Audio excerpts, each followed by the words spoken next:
Apologists love to play the objective morality comes from God card, meaning God has a code of behavior he wants us to follow that is unwavering and unchanging. It's the idea that God's moral nature and standards are eternal and not subject to change, unlike human concepts of morality which may evolve over time based on cultural, social, or historical contexts. But this idea raises some interesting problems. Slavery, for instance. Chattel slavery was perfectly okay with God in the Bible, and if God's moral code doesn't change, that means slavery today must still be okay if we're going by what God says in the Bible about slavery.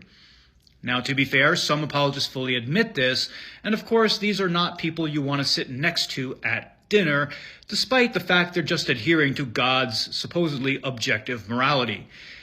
Everyone who is sane in society plays by the rules of an evolved morality and not the rules of a mythological book in which chattel slavery is okay.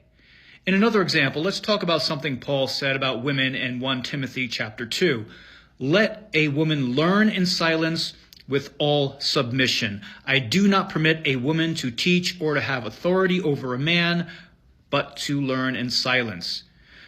Now, there's a lot of ideas about who Paul was actually addressing and what this meant, but why, if Paul's a mouthpiece for God, why isn't what Paul is saying crystal clear?